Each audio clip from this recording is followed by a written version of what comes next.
ನಮಸ್ಕಾರ ಕರ್ನಾಟಕ, ಇನ್ನೊಂದು ವಿಡಿಯೋಗೆ ಸ್ವಾಗತ. ಲಾಸ್ಟ್ ವಿಡಿಯೋದಲ್ಲಿ ನೋಡಿದರೆ ಸುತ್ತೂರ್ಗೆ ಬಂದಿದೆ. ಇದೇ ಜಾಗದಲ್ಲಿ ಒಂದು ಟೈಮ್ ಲ್ಯಾಪ್ಸ್ ಮಾಡಿಬಿಟ್ಟು ವಿಡಿಯೋ ಎಂಡ್ ಮಾಡಿದೆ. ಸೊ ಈಗ ಇಲ್ಲಿಂದ ಚೆನ್ನಕೇಶವ ಟೆಂಪಲ್ ಸೋಮನಾಥ್ಪುರಕ್ಕೆ ಹೋಗ್ತಾಯಿದ್ದೀನಿ. ಬನ್ನಿ ಹೋಗುವ. ಇನ್ನು ಯಾರಾದರೂ ಚಾನಲ್ಗೆ ಸಬ್ಸ್ಕ್ರೈಬ್ ಮಾಡಿಲ್ಲ ಅಂದರೆ ದಯವಿಟ್ಟು ಸಬ್ಸ್ಕ್ರೈಬ್ ಮಾಡ್ಕೊಂಬಿಡಿ. ಅದ್ರ ಪಕ್ಕದಲ್ಲೇ ಬೆಲ್ ಐಕನ್ ಸಹ ಇದೆ, ಅದನ್ನು ಕ್ಲಿಕ್ ಮಾಡಿದ್ರೆ ವಿಡಿಯೋ ಪೋಸ್ಟ್ ಆಗ್ತಿದ್ದಂಗೆ ನಿಮಗೆ ನೋಟಿಫೈ ಆಗುತ್ತೆ. ಪ್ಲೀಸ್ ಇಲ್ಲೇ ಕೆಳಗಡೆ ಸಬ್ಸ್ಕ್ರೈಬ್ ಬಟನ್ ಇದೆ, ಸಬ್ಸ್ಕ್ರೈಬ್ ಮಾಡಿಬಿಡಿ. ಒಳ್ಳೆ ಜಾಗ ನೋಡಿದೆ, ನೀರು ತುಂಬಿದೆ.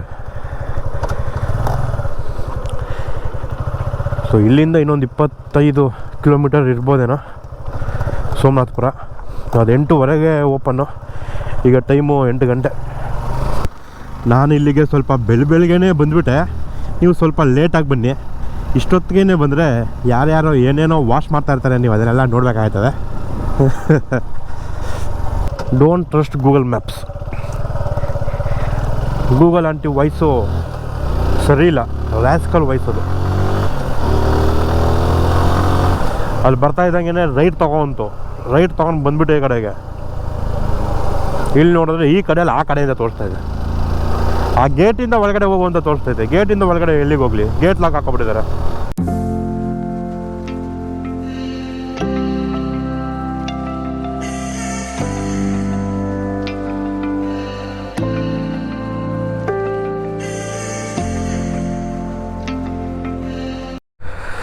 ಬ್ಯಾಟ್ರಿ ಖಾಲಿ ಆಗಿಬಿಟ್ಟಿತ್ತು. ಹಿಂಗೆ ಬ್ಯಾಟ್ರಿ ಚೇಂಜ್ ಮಾಡ್ಕೊಂಡಾಯಿತು. ಈ ಕಡೆಯಿಂದನೂ ಹೋಗ್ಬೋದು, ಈ ಕಡೆಯಿಂದನೂ ಹೋಗ್ಬೋದು. ಯಾವ ಸೈಡ್ ಹೋದ? ಹಿಂಗೆ ಹೋದ. ಬನ್ನಿ, ರೋಡ್ ಚೆನ್ನಾಗೈತೆ. ಇಲ್ಲಿ ನೋಡಿದೇನೋ ಕನ್ಸ್ಟ್ರಕ್ಷನ್ ನಡೀತಾ. ಅಯ್ಯೋ, ಈ ಕಡೆ ಯಾವುದೋ ಕನ್ಸ್ಟ್ರಕ್ಷನ್ ನಡೀತಾ ಇರೋ ಥರ ಇದೆ. ಸುಮ್ಮನೆ ಯಾಕೆ ಹೋಗಿ ರೋಡ್ ಇಲ್ಲ ಅಂತ ವಾಪಸ್ ಬರೋದು. ನಂಜನಗೂಡು 12 ಕಿಲೋಮೀಟರು. ಯಾವುದು 18 ಲೆಫ್ಟ್ಗೆ ಹಾಕೋರೆ.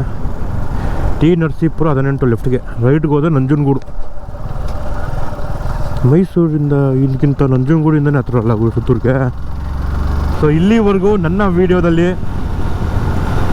ಒಂದು ಜಾಗಕ್ಕೆ ಹೋಗ್ತಾ ರೋಡ್ ಬಗ್ಗೆ ಅಥವಾ ಮೈಂಡಲ್ಲಿ ಏನು ಬರುತ್ತೋ ಅದನ್ನು ಮಾತಾಡಿಕೊಂಡು, ಅಥವಾ ಏನಾದರೂ ಕರೆಂಟ್ ಇಶ್ಯೂ ಏನಾದರೂ ಆಗಿದರೆ ಅದ್ರ ಬಗ್ಗೆ ಮಾತಾಡ್ಕೊಂಡು ಹೋಗ್ತಾ ಇದೆ. ಇವತ್ತು ಫಾರ್ ಅ ಚೇಂಜ್ ಹೋಗೋ ಜಾಗದ ಬಗ್ಗೆ ಮಾತಾಡುವ. ಚೆನ್ನಕೇಶವ ಟೆಂಪಲ್ ಸೋಮನಾಥ್ಪುರಕ್ಕೆ ಹೋಗ್ತಾ ಇದ್ದೀನಲ್ಲ, ಅದ್ರ ಬಗ್ಗೆ ನನಗೆ ಗೊತ್ತಿರೋಷ್ಟನ್ನು ನಾನು ಹೇಳ್ತೀನಿ. ಸೊ ಈ ದೇವಸ್ಥಾನಕ್ಕೆ 760 ವರ್ಷ ಆಗಿದೆ ಕಟ್ಟಿ. 760 ವರ್ಷ. ಸೊ ಈ ದೇವಸ್ಥಾನ ಕಟ್ಟಿದ್ದು 1268. ಸೊ ಈ ದೇವಸ್ಥಾನ ಇರೋದು ಸೋಮನಾಥಪುರದಲ್ಲಿ. ಸೊ ಆ ಊರಿಗೆ ಸೋಮನಾಥ್ಪುರ ಅಂತ ಯಾಕೆ ಹೆಸರು ಬಂತು? ಈ ಸೋಮನಾಥ ಅಂತ ಕೇಳಿಸ್ಕೊಂಡ್ರೆ ಅಲ್ಲಿ ಯಾವುದೋ ಶಿವನ ದೇವಸ್ಥಾನನೋ ಅಥವಾ ಶಿವಂಗೆ ಸಂಬಂಧಪಟ್ಟಿರೋ ದೇವಸ್ಥಾನ ಅಂತ ಅಂದ್ಕೊತೀವಿ. ಅಲ್ಲ, ಈ 1268ರಲ್ಲಿ ಏನು ಈ ದೇವಸ್ಥಾನ ಕಟ್ಸಿದ್ರಲ್ಲ, ಅವ್ರ ಹೆಸರು ಸೋಮನಾಥ ದಂಡನಾಯಕ ಅಂತ. ಸೊ ಅವ್ರ ಹೆಸರನ್ನೇ ಊರಿಗಿಟ್ಟಿದ್ದಾರೆ ಸೋಮನಾಥಪುರ ಅಂತ. ಈ ಸೋಮನಾಥ ದಂಡನಾಯಕ ಯಾರು ಅಂದರೆ ಹೊಯ್ಸಳ ರಾಜ, 3ನೇ ನರಸಿಂಹ ರಾಜ ಇದ್ರಲ್ಲ, ಅವರ ಕಂದಾಯ ಅಧಿಕಾರಿ ಆಗಿದ್ದರು ಆಗ. ಅವರು ಈ ದೇವಸ್ಥಾನನ 1268ರಲ್ಲಿ ಕಟ್ಟಿದ್ದಾರೆ. ಅದರಿಂದ ಆ ಊರಿಗೆ ಸೋಮನಾಥಪುರ ಅಂತ ಹೆಸರು ಬಂದು. ಆಮೇಲೆ ಈ ದೇವಸ್ಥಾನ ಬಗ್ಗೆ ಒಂದು ವಿಶೇಷ ಏನು ಗೊತ್ತಾ? ದೇವಸ್ಥಾನ ಅಷ್ಟು ಅದ್ಭುತವಾಗಿದ್ರು ಅಲ್ಲಿ ಯಾವುದೇ ಪೂಜೆ ಪುರಸ್ಕಾರ ಆಗಲಿ ಯಾವುದೂ ನಡೆಯಲ್ಲ. ಯಾವುದೇ ಪೂಜೆ ಪುರಸ್ಕಾರ ಯಾವುದೂ ನಡೆಯಲ್ಲ ಗುರು ಅಲ್ಲಿ ಆ ದೇವಸ್ಥಾನದಲ್ಲಿ. ಯಾಕೆ? ಅದಕ್ಕೂ ಒಂದು ರೀಸನ್ ಇರಬೇಕಲ್ವಾ ಯಾಕೆ ನಡೆಯಲ್ಲ ಅಂತ. ಈ ದೇವಸ್ಥಾನ ಕಟ್ಟಿ 45-50 ವರ್ಷ ಪೂಜೆ ನಡೀತಾ ಇತ್ತು. 40-45 ವರ್ಷ ಪೂಜೆ ನಡೆದಿತ್ತು. ಈ ದೇವಸ್ಥಾನದ ಮೇಲೆ 2 ಸತಿ ಅಟ್ಯಾಕ್ ಆಗುತ್ತೆ, ಸರಿಯಾ? ಒಂದು 1311ರಲ್ಲಿ 1311, ಇನ್ನೊಂದು 1326 1326. ಸೊ ಈ 2 ಸತಿ ಅಟ್ಯಾಕ್ ಆದಮೇಲೆ ಪೂಜೆ ಸ್ಟಾಪ್ ಆಗಿರೋದು. ಈ ದೇವಸ್ಥಾನದ ಮೇಲೆ 2 ಸರಿ ಅಟ್ಯಾಕ್ ಆಗುತ್ತೆ ಇವರು. ಒಂದು 1311ರಲ್ಲಿ, ಇನ್ನೊಂದು 1326ರಲ್ಲಿ. 1311 1326 ಅಟ್ಯಾಕ್ ಆಗುತ್ತೆ. ಸೊ ಮೊದಲನೇ ದಾಳಿ, ಫಸ್ಟ್ ಅಟ್ಯಾಕ್ ಬಂದು ಡೆಲ್ಲಿ ಸುಲ್ತಾನ್. ಸೊ ಅಲ್ಲಾವುದ್ದೀನ್ ಖಿಲ್ಜಿ ಏನಿದಾರೋ ಅವರ ದಂಡನಾಯಕ, ಅಂದರೆ ಜನರಲ್ ಅಂತ ಏನು ಅಂತೀವಿ, ಅವನು ಜನರಲ್ ದಂಡನಾಯಕ ಮಲ್ಲಿಕ್ ಕಫೂರ್ ಅಂತ ಹೆಸರು. ಅವರು 1311ರಲ್ಲಿ ದಾಳಿ ಮಾಡ್ತಾರೆ ದೇವಸ್ಥಾನಕ್ಕೆ. ಅಲ್ಲಿ ಸಿಕ್ಕಿದ್ದ ಸಂಪತ್ನೆಲ್ಲ ದೋಚಿಕೊಂಡು, ಇವಾಗಾದರೆ ಬ್ಯಾಂಕ್ ಇದೆ, ಬ್ಯಾಂಕಲ್ಲಿ ಸೇಫ್ಟಿ ಲಾಕರಲ್ಲಿ ನಾವೆಲ್ಲ ಒಡವೆ ಪತ್ರನ ಏನೋ ಇಡ್ತೀವಿ. ಆ ಜಮಾನದಲ್ಲಿ ಯಾವ ಬ್ಯಾಂಕ್ ಹೋಗೋರು, ಎಲ್ಲನೂ ದೇವಸ್ಥಾನದ ಬೇಸ್ಮೆಂಟಲ್ಲೋ ಅಕ್ಕಪಕ್ಕ ಕೂತಿರ್ತಾಯಿದ್ರು. ಅದನ್ನೇ ಇವಾಗ ನಾವು ಅಲ್ಲಿ ಇಲ್ಲಿ ಸಿಗ್ತಾರೆ ನಿಧಿ ಅದು ಇದು ಅಂತ ಹೇಳೋದು. ಸೊ 1311ರಲ್ಲಿ ಮಲ್ಲಿಕ್ ಕಫೂರ್ ಬಂದು ದೆಹಲಿ ಸುಲ್ತಾನ್ ಅಲ್ಲಾವುದ್ದೀನ್ ಖಿಲ್ಜಿ ಏನಿದಾರೋ ಅವರ ದಂಡನಾಯಕ ಮಲ್ಲಿಕ್ ಕಫೂರ್ ಬಂದು ದಾಳಿ ಮಾಡಿ ಹೋದ. ಅದಾದಮೇಲೆ 1328ರಲ್ಲಿ ನಾಯಿ ಸಿಗಾಕತ್ತು, ಸೈಡ್ಗೆ ಹೋಗುರು. 1926ರಲ್ಲಿ ಮೊಹಮ್ಮದ್ ಬಿನ್ ತುಗ್ಲಕ್ ಅವ್ರು ಅಟ್ಯಾಕ್ ಮಾಡಿದಾಗ ಅಷ್ಟು ಸಂಪತ್ತೇನು ಸಿಗಲಿಲ್ಲ. ಸೊ ಅದರಿಂದ ದೇವಸ್ಥಾನದಲ್ಲಿ ಇರುವಂತಹ ಮೂರ್ತಿ, ದೇವಸ್ಥಾನ ಎಲ್ಲನೂ ನಾಶ ಮಾಡಿ ಡೆಸ್ಟ್ರಾಯ್ ಮಾಡಿ ಹೊರೋದ. ನಮ್ಮ ಹಿಂದೂ ಸಂಪ್ರದಾಯದಲ್ಲಿ ಏನಂದರೆ ಭಿನ್ನ ಆಗಿರೋ, ಅಂದರೆ ಡ್ಯಾಮೇಜ್ ಆಗಿರೋ ಮೂರ್ತಿ ಆಗಲಿ ಅಥವಾ ದೇವ್ರ ಪ್ರತಿಮೆ, ಫೋಟೋ, ಅದನ್ನು ಯಾವುದನ್ನು ಪೂಜೆ ಮಾಡಲ್ಲ ಅಲ್ವಾ. ಆವಾಗಿಂದ ಈ ದೇವಸ್ಥಾನದಲ್ಲಿ ಪೂಜೆ ಕಂಪ್ಲೀಟಾಗಿ ನಿಂತೋಗಿದೆ, ಕಂಪ್ಲೀಟಾಗಿ ಸ್ಟಾಪ್ ಮಾಡಿಬಿಟ್ಟಿದ್ದಾರೆ. ಮಿಕ್ಕಿರೋ ಇನ್ಫಾರ್ಮೇಷನು ನಾನು ದೇವಸ್ಥಾನದಲ್ಲಿ ಹೋಗಿ ಹೇಳ್ತೀನಿ, ಬನ್ನಿ ಹೋಗುವ.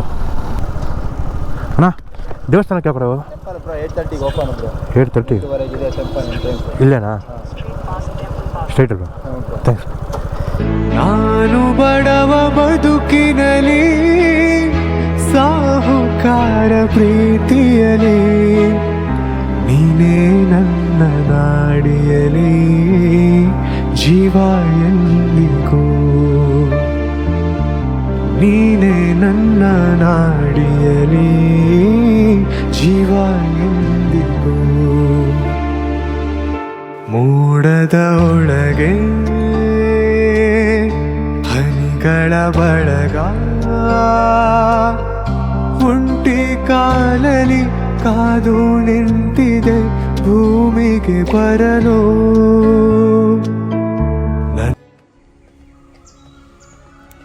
ಈ ದೇವಸ್ಥಾನ ಏನು ನೋಡ್ತಾ ಇದ್ದೀರೋ ಇದೇ ಶೈಲಿಯಲ್ಲಿ ಒಟ್ಟು 5 ದೇವಸ್ಥಾನ ಇದೆ.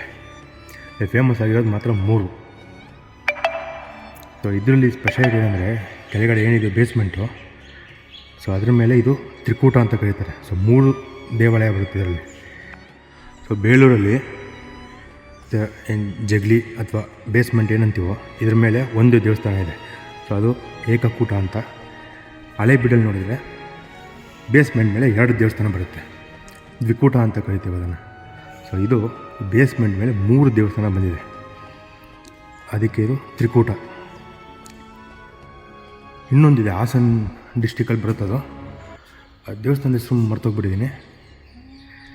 ಅದು ಈ ಬೇಸ್ಮೆಂಟ್ ಏನಿದೆ ಅದ್ರ ಮೇಲೆ 4 ದೇವಸ್ಥಾನದ 5 ದೇವಸ್ಥಾನ ಇದೆ. ಅದು ನೆಕ್ಸ್ಟ್ ಅದೊಂದು ವೀಡಿಯೋ ಮಾಡ್ತೀನಿ ನೋಡಿ. ಕ್ಲಾರಿಟಿ ಹೆವಿ ಕಮ್ಮಿ ನಂದು, ಮತ್ತು ಸ್ಟೆಬಿಲೈಸ್ ಆಗಿ ಬರೋಲ್ಲ ವೀಡಿಯೋ, ಅಡ್ಜಸ್ಟ್ ಮಾಡ್ಕೊಬೇಕು. ಇಲ್ಲಿ ಗೋಪ್ರೋ ಕ್ಯಾಮ್ರಾ ಏನು ಯೂಸ್ ಮಾಡೋಗಿಲ್ವಂತೆ, ಮೊಬೈಲಲ್ಲಿ ಬೇಕಾದ್ರೆ ವೀಡಿಯೋ ಮಾಡ್ಕೊಬೋದಂತೆ. ಮೊಬೈಲ್ ಕ್ಲಾರಿಟಿ ನಂದು ಗೊತ್ತಲ್ಲ, ಬೇಸಿಕ್ ಮೊಬೈಲ್, ಕ್ಲಾರಿಟಿ ಕಮ್ಮಿ. ಆಮೇಲೆ ಇದೇನಿದೆಯೋ ಪ್ರತಿಯೊಂದು ಇಂಟರ್ಲಾಕ್ ಸಿಸ್ಟಮಲ್ಲೇ ಕಟ್ಟಿರೋದಂತಹ ದೇವಸ್ಥಾನ. ಇವಾಗ ಇಷ್ಟು ಟೆಕ್ನಾಲಜಿ ಇದ್ರೂ ಈ ಥರ ಕೆತ್ತಕ್ಕಾಗಲ್ಲ ಬಿಡಿ.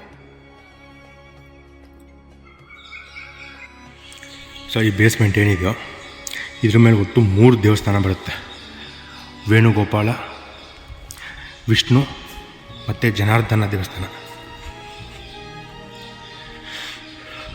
ಅಲ್ಲಿ ಹೋಗಿ ತೋರಿಸ್ತೀನಿ ನೋಡ್ಬೋದು ಪ್ರತಿಯೊಂದು ವಿಗ್ರಹ ಏನಿದೆ ಎಲ್ಲನೂ ಡ್ಯಾಮೇಜ್ ಆಗಿದೆ. ಅಟ್ಯಾಕ್ ಮಾಡಿ ಅವ್ರು ಫಸ್ಟು ನಾಶ ಮಾಡ್ತಾಯಿದ್ದೆ ಅದ್ರದ್ದು ಮೂಗು, ಕೈಗಳು ನೋಡ್ಬೋದಲ್ಲಿ. ಅಲ್ಲೇ ಹೋಗಿ ತೋರಿಸ್ತೀನಿ ಬನ್ನಿ. ಸೊ ನೀವು ಎಲ್ಲೇ ವಿಷ್ಣು ದೇವಸ್ಥಾನ ನೋಡಿದ್ರು ಆಚೆ ಕಡೆ ಇವೆರಡು ಸ್ಟ್ಯಾಚು ಇದ್ದೇ ಇರುತ್ತೆ. ಜಯ, ವಿಜಯ ದ್ವಾರಪಾಲಕರು. ಒಳಗಡೆ ಹೋಗೋಣ. ಅದಕ್ಕೆ ಮುಂಚೆ ಸುತ್ತ ನೋಡ್ಕೊಂಬರೋಣ ಬನ್ನಿ.